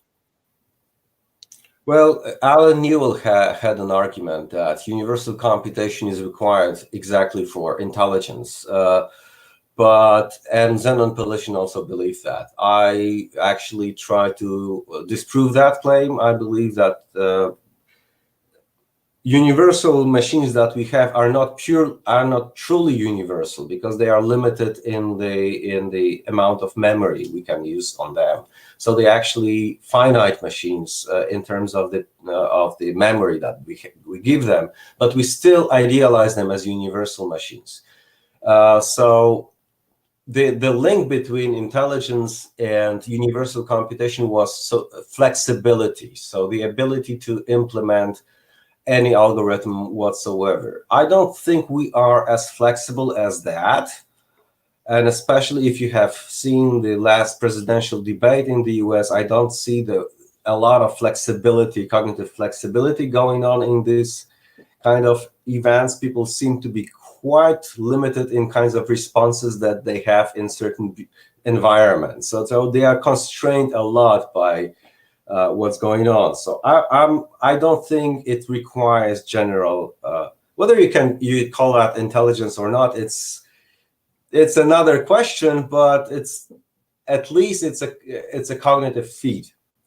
The second question was about the notion of function. Yep. I think you are using also, Ida, the notion of level in the chat and in where you talked. Actually, these are two, I mean, the third term that did not come up but could was the notion of symbol. All of these are systematically ambiguous, and people use them to mean totally different things. So functionalism and functionalism in philosophy of mind has at least 5 versions in which they differ with how they understand function. So it's only in philosophy of mind, because in philosophy of social science, they understand functionalism to be a total different thing. So, and mathematical functions are still a different thing. So one thing is to be a biological function, which could be understood in many ways, but it's as a kind of a teleology or functionality or goals involved in organisms or something like that. You could have a causal role. So something which is an abstract dynamics or abstract structure of something. You could have a function as a mathematical function from certain inputs to certain outputs. And you could have a function in terms of usability or affordances. So these are 4 main notions that we might mean. And when you go to specification of function, it turns out that you can be more or less precise, and there are lots of versions of these stances on function that you could have, and that creates a lot of terminological discussions. And the same goes with levels. It's a quagmire. It's a very difficult notion to define with, and so I'm trying to avoid that when talking, because I don't think it's very easy. There are no universal levels that we understand easily as being the same between different disciplines. So I'm trying to avoid that, because people might misunderstand their points. But it really depends on the context And I don't want to go into a kind of a lexicon trying to distinguish things. So Adam asks a question from me, and he says his issue is that function representation are used differently in psych, philosophy, and math. And that I agree with. I don't agree that all the philosophers are vague about it, because if you name a specific paper you're talking about, they're very clear about what they mean. And I think that Davidson and Fodor have been clear about them in their papers, in their specific papers that I've named. But I agree with you, Adam, that in math, especially math versus psychology versus philosophy, the word function and representation mean very different things. And honestly, in reinforcement learning, even in empirical reinforcement learning, which doesn't even mean human, it means deep learning and sort of deep RL approaches, versus theoretical reinforcement learning, words mean different things. So it's an interesting thing that, so I'm totally with you about that. But I think that if we talk about a very specific paper, a very specific philosopher, then we can see that there is some consistency there. We could argue whether that philosopher is consistent or not, but some papers have been very clear about the difference between lower level at physics level or chemistry level sort of similarities, which a lot of people in systems neuroscience like to go at that level, and a sort of a higher level notion of, let's say, pain, or let's say something like working memory, or let's say memory in general, which could be applied at many different levels. Okay, Adam says thanks.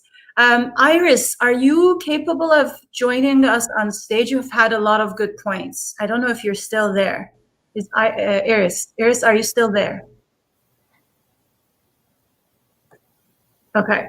Is there so I'm just going to read, have you invited Iris? I'm not sure if she would like to join us, but I can read her. I invited Iris. Why don't you read Guy's question, because Guy couldn't. Oh yeah, I'll read Guy's question. Okay, he said he can't join. He has a good question. He says, are there biological systems that we can clearly say are not computers? If so, how is the brain different from these systems? I'm sorry, it didn't go through. So could you repeat that? Yes, of course, happy to. So I'm reading Guy Easley's question. And wait, who is on stage now? Oh, hi. So, he says, are there biological systems that we can clearly say are not computers? And if so, how is the brain different from these systems?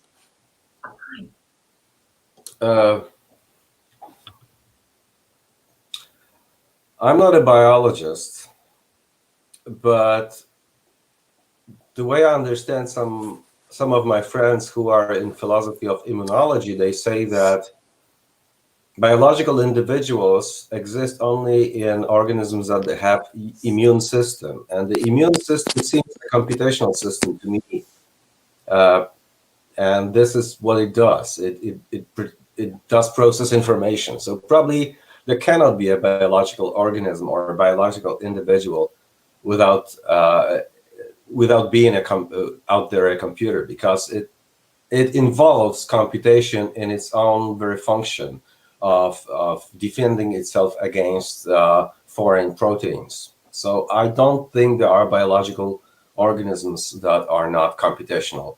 But I'm not a biologist. I might be wrong about immune systems. I have very limited knowledge about immune systems. Hi, Iris. We're very happy to have you here. Please go ahead. Can you hear me? Ah, excellent. Hi, Martin. Very nice to see you. We met years ago in Tilburg, and we're in the same time zone, so I'm also half sleeping. So my question, actually is motivated by the original question, like, is the brain a computer? And the continuing discussions, also sort of reoccurring on Twitter whenever this question comes up again, there's these heated reactions.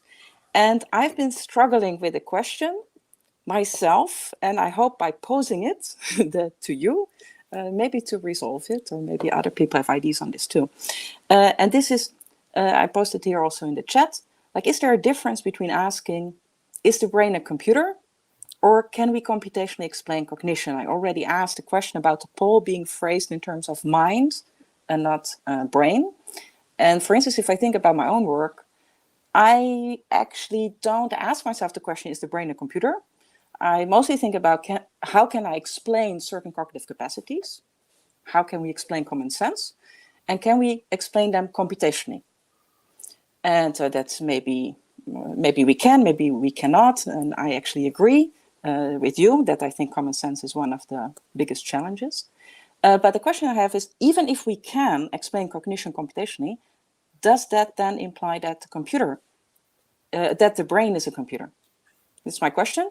And especially if you, for instance, take more embodied view or embedded view on cognition, maybe extended cognition, I would say that doesn't go through that reasoning. So I'm very curious what you think of this.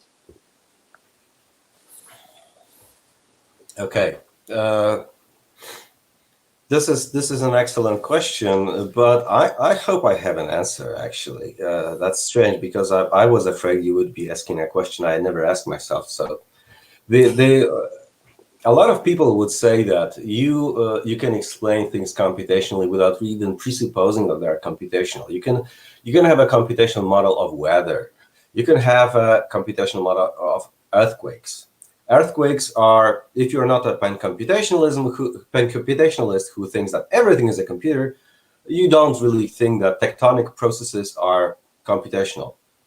But you could have, and there are good reasons to have computational models of earthquakes, to try to avoid the dready consequences of earthquakes. So people do build them without presupposing that they are computational. But you need to understand the dynamics of a process, and the best way to do that right now is to build numerical models, usually, or things like that. So you could have models of this. You could also say brain is yet another instance of that. And this is a position of John Searle on the issue. You could have computational modeling. Just don't tell me this is really a computer. It's just similar to weather as similar to a brain. It's not wet. It's not really weather. It's not really a brain because it doesn't have all this biological stuff going on. So that's one way of looking at that. You could be a little bit more sophisticated than that, and you say, I'm instrumental about my computational models. I do a lot of modeling, but I don't think they are really, really, really true. They are just useful for me to get a job, to get a postdoc, to get a grant, to score a really good publication, or to help my friends to get new experiments. Instrumentalists have all these options. But I'm a realist. I'm a staunch scientific realist. So I believe that if computational models work repeatedly and replicably and reproducibly, which is very rarely the case, but if they do, if they are validated, then saying that they're just useful is saying nothing, because it doesn't really explain why they are successful. The only way to explain why they are successful is that they must track something. And I defend the view that they actually are not only just explanations of good models of tectonics or weather. In this case, they are just good models of things which are by themselves doing some computations. And by having this hypothesis, you can actually presuppose that there would be certain things going on, so that there would be inputs, outputs, that there would be some control going on. These are things that you would be actually presupposing, because computers that do not do anything that is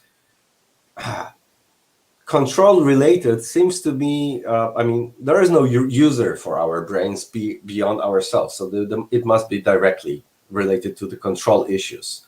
So if it is the case, I think the realist in us would say, if it's successful, then the presupposition is usually that it should be true to be this successful. And then the difference would be, you're making this bold claim, and it's stronger claim, but it's, of course, by being stronger, it's easier to disprove, because you're making a lot of assumptions about the structure of the thing, which you are not making about weather. You're not saying that weather has inputs that you can play with, and it has outputs that you can read out, or it controls something.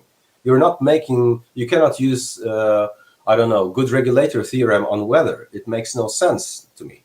So can I ask Iris, just so I understand, because you finally came into the room, so we want to keep you here. So What did I do?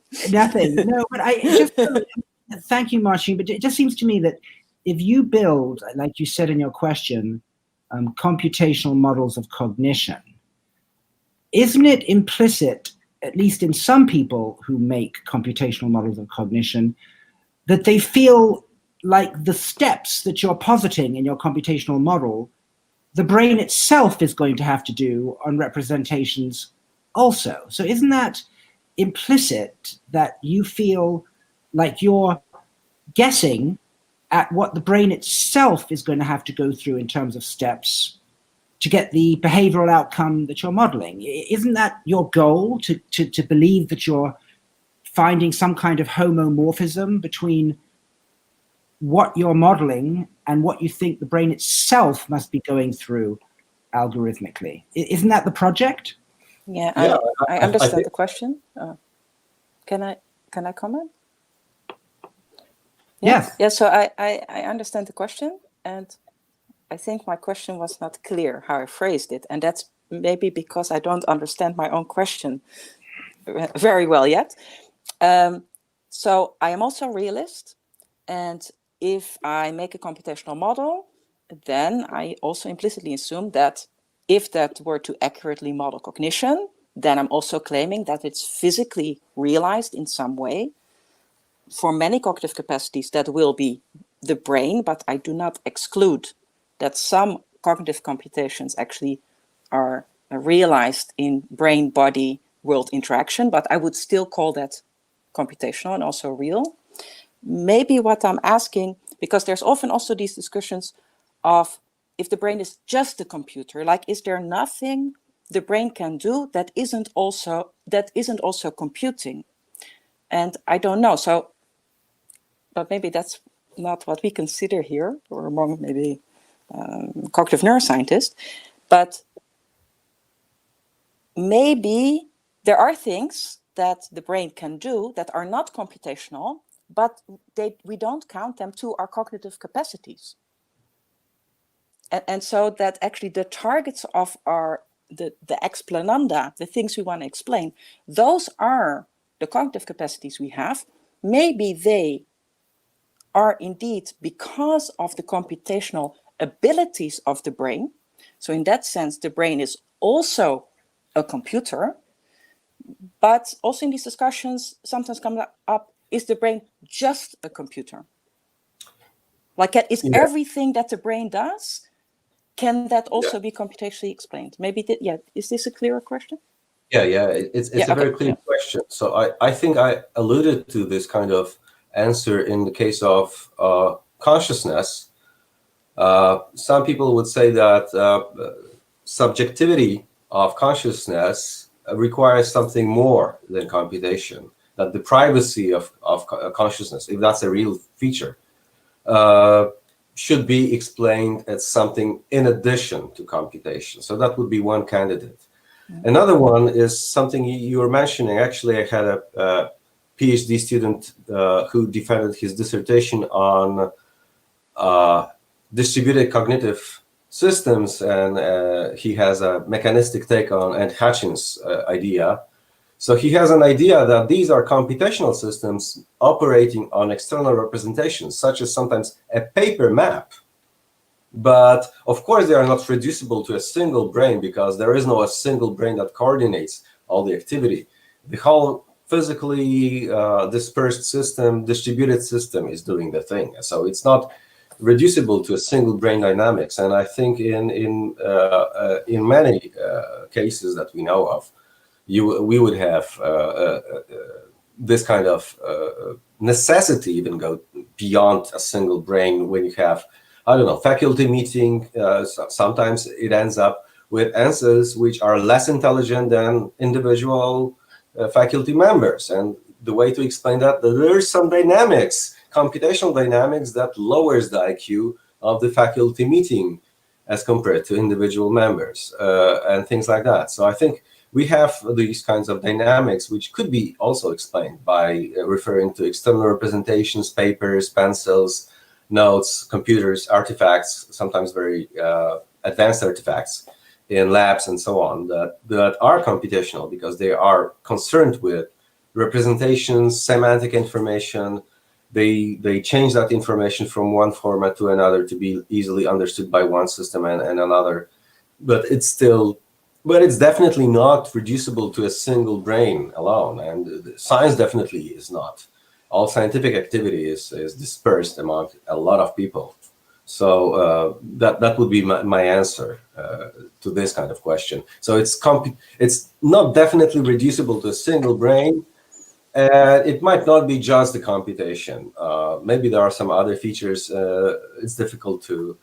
I would say intentionality is not reducible to computation as such, and that requires much more than just computation. It requires a certain kind of relations with relational and operational profile of a system. Thanks. Thank you. Thank you. I think there are a lot of related questions that I'm going to read very fast so that we get through a lot of questions. So one person is asking, for instance, let me see where to even start. There's so many. Yeah, Patrick Watson has a question that I think is relevant here. And he says, can you speak a little on collective information processing? Many cognitive processes, such as language, flow through multiple individuals. What consequences does that have for a computational theory of mind? And he amends to that also Iris has reminded me that many computations run through the environment as well. I'm generally interested in the panel's discussion on what the scope of the brain is. Does the computational explanation allow us to distinguish individuals from each other? And I want to also mention that Marcin's paper that we referenced in the Twitter discussion does discuss this to some extent. And I think that his argument there, and he will explain it better right now, that it's computation and then some is kind of great. And once he answers this, there's a relevant question, then I will also use that one.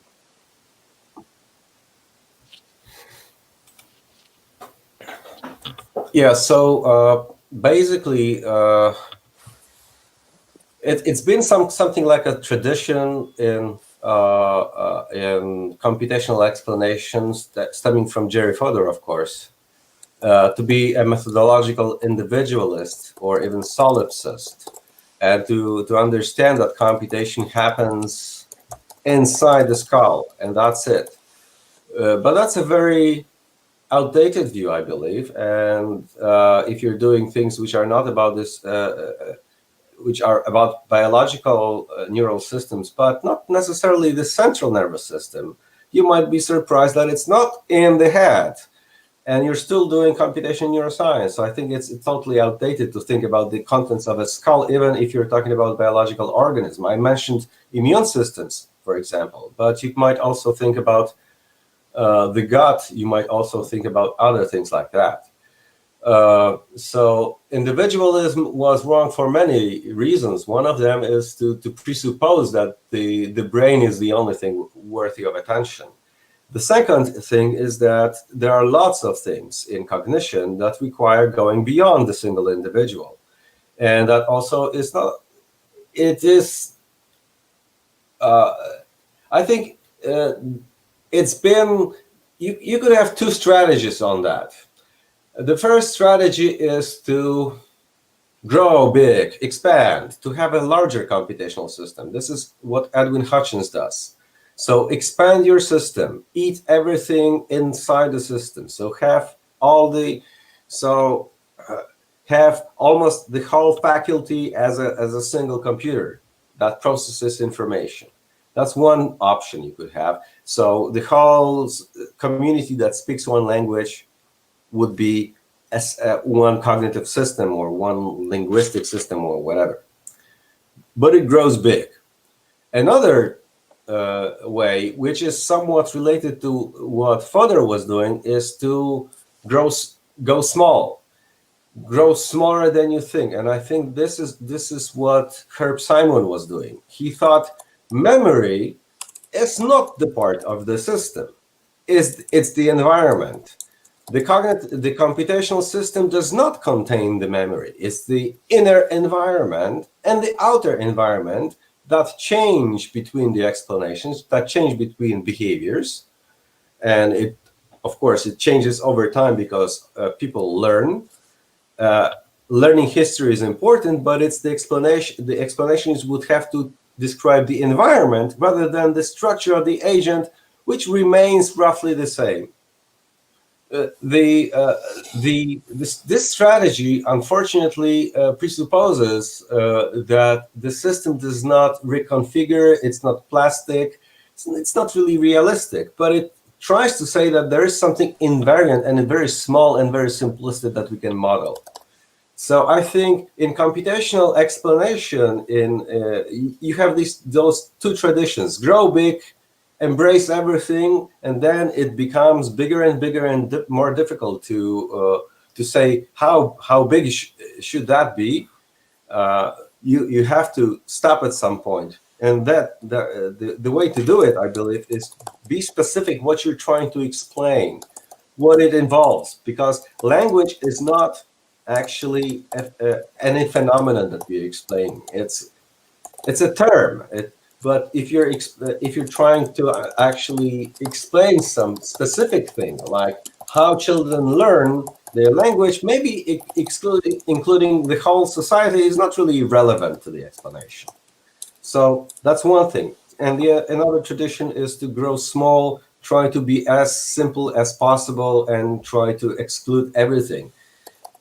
But as a philosopher of science, I would say there are certain advantages to both. One, the parsimonious models are nicer to work with, but they might be pretty.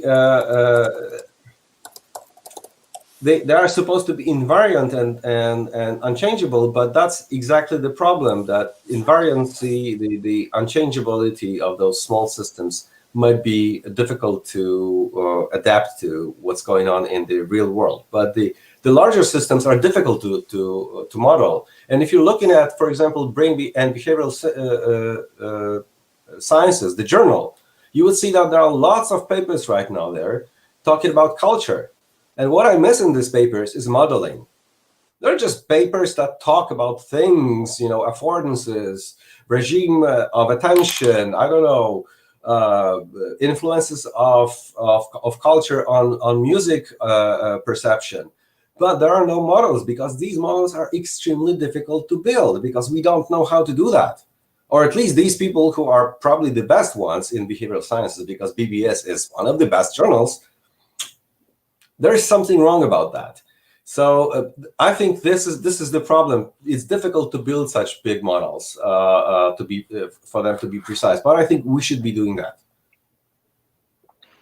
Sorry, so I just want to say, from the perspective of someone who does build models of collective memory and does run behavioral experiments on them too, and I've published work in it and I keep doing it, and I've seen a lot of people who are doing work on, maybe somebody's echoing. Okay, so okay, now the echo is gone. Thank you so much.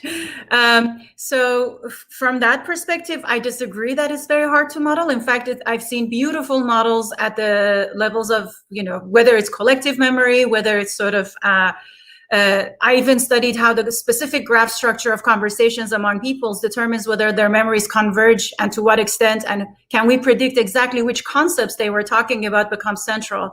So I would say that there is not only my models, there's so many other people using even theoretical RL to do it for a while now too. We even have from 10 years ago work using RL on basically homeostasis of creatures, and how they can, creatures would seek different kinds of approaches to minimize their sort of needs.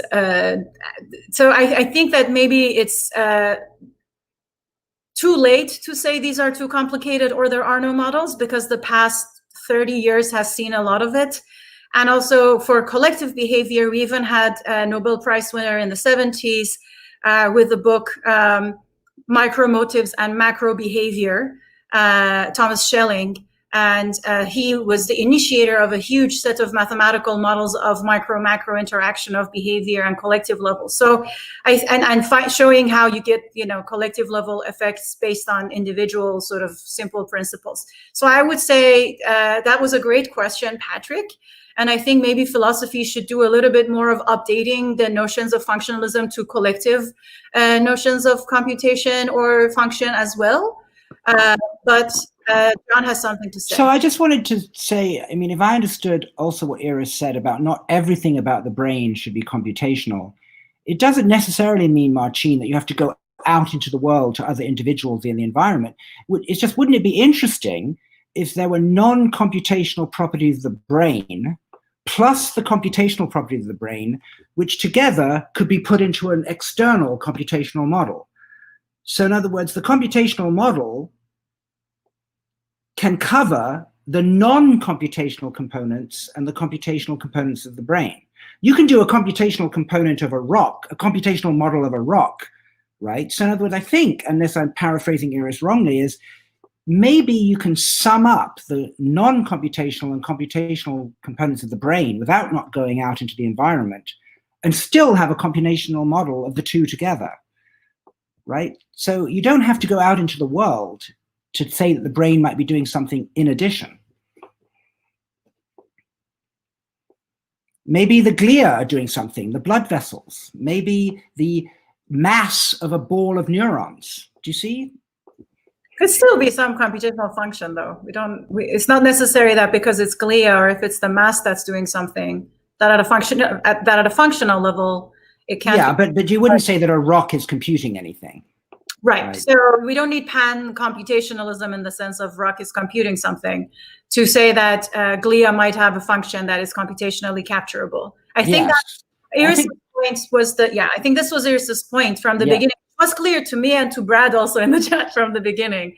Though, do we need to even say that the brain is a computer if all that we are saying is that important functions of the brain, of cognition, can be captured with computational models?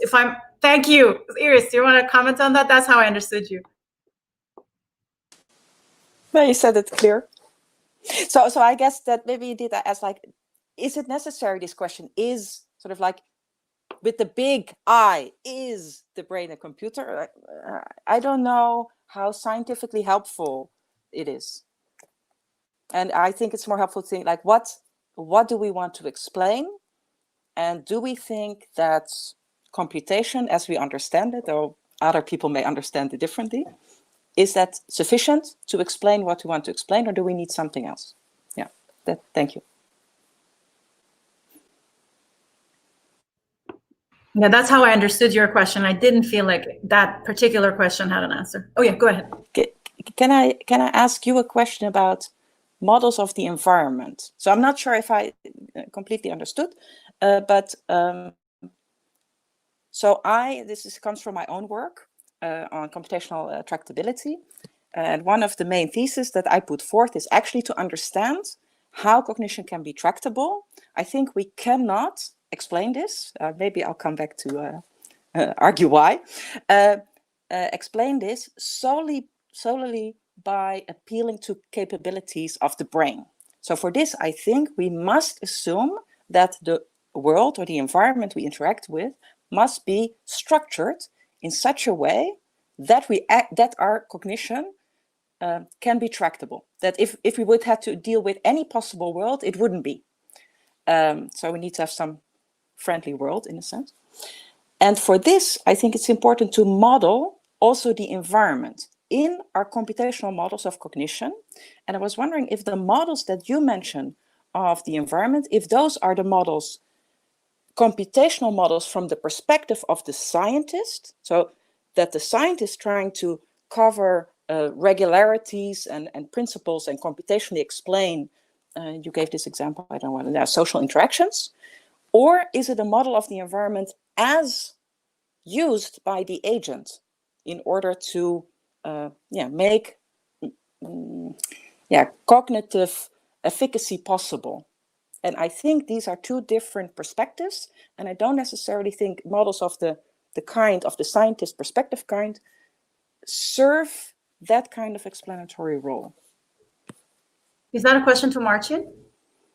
It's a comment to everybody, but also a question to you, Ida, if the kinds of models you mentioned were they of one of these types or both? Great question. So the collective memory models, it's the structure, the experimenter designs the structure of the participant. The participant doesn't know the structure of the people they're having a conversation with. So it is the structure of the bigger group of people who are talking to each other, the graph structure of it, that's determining the outcome, without any of the participants subjectively or in their mind knowing that this is the reason, or that this actually, they don't even know what is the structure that is going on. All of them just see 3 chat windows popping up. They don't know what is the bigger structure of these chat windows. And as to your other question, the reinforcement learning framework goes at huge lengths to just model the particular environments, and the statistics of the environment are extremely important. And theoretical reinforcement learning, for instance, goes at lengths to just show provable evidence that a particular algorithm or a particular approach can adequately capture the statistics of the environment, like, contextual bandits and everything else that goes on there.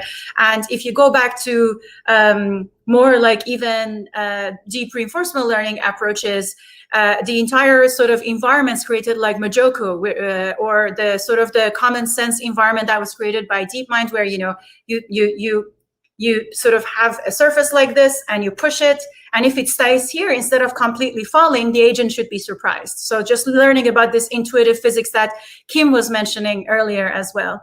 So as Kim was mentioning earlier, a lot of us with different approaches, including the Tenenbaum lab that uses more probabilistic models, or the DeepMind folks and sort of Matt Botvinnik's group, or the people in theoretical RL at Microsoft Research and John Langford, all of these different groups, they definitely take the statistics of the environment as one of the most important aspects. And Katja Hoffman actually even designs Minecraft-based 3D worlds where you can train your agents. And there are sort of, for instance, competitions about which agent can actually manage to mine diamond or something else, which entirely is contingent on the statistics of these environments. And AI Gym is another place where you get a lot of environments and your agent needs to have the cognitive capacities, for instance, for hierarchical reasonings or such, to solve different kinds of problems in these environments. So I would say that the computational world is super aware of it, and even collective memory or collective computation, or I wouldn't want to say collective computation, the collective cognition sort of world also cares about a lot about these structures. This is the macro interactions, which, yeah. There's a journal coming out, I think it's called Collective Intelligence, that Jessica Flack has launched from the Santa Fe Institute. And I think she's very much also at the forefront of agreeing with both of you that you have to bring in the environment and other agents. It's quite exciting. I don't know if it's being launched soon, I think. I'm actually, look, this is incredible. We're getting to 6:15 almost, right? So this is another record session. I actually have to go. I'm sure Ida and Josh can continue to host. Marcin, honestly, thank you so much for having your Wonder Woman bracelets up to fight off all these questions that have been coming in at high speed for the last hour and a half. Iris, thank you very much for coming into the room, and I hope we can persuade you to actually be a guest for the whole show very, very soon, right? It was a pleasure. Yes, thank you so much. It would be nice to be back again. Awesome. All right. Is Ida, Josh, will you forgive me if I go? Am I allowed? Okay. All right. Thanks, everyone. Thanks, Marcin, very much. Ciao. Thanks. Bye. Bye. So I guess we can actually slowly wrap up, potentially. So I just want to thank Marcin, and I want to thank Iris. I want to thank Kim. I want to thank Adam. I want to thank everybody who was on stage and asked their question. And if you would like to say some final words, please go ahead. Yeah, I want to follow up what I was saying. Thank everybody, and continue to encourage people, especially new people who've never spoken up on our salon or maybe never spoken up on any salon. Please feel free. We really appreciate and value different perspectives from different backgrounds. There's no question that I think that we won't address to the best of our abilities, and we'll be grateful for hearing your perspective. Yeah, and just another reminder, the deadline for biological and artificial RL, it's a workshop at Neuro. I'm chairing it, and some of the attendants of the salon are organizing it together with me. The deadline is on the 7th. Go to my Twitter if you would like to sort of submit your paper. We would be very happy to receive your papers at the intersection of human, biological, and machine learning.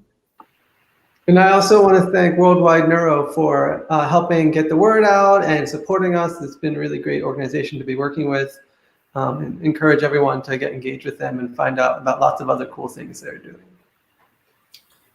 Thank you for having me. And it's past midnight in Poland, so I'm a little bit passing out. But is this chat feed available somewhere to be browsed afterwards? Because there were some excellent questions.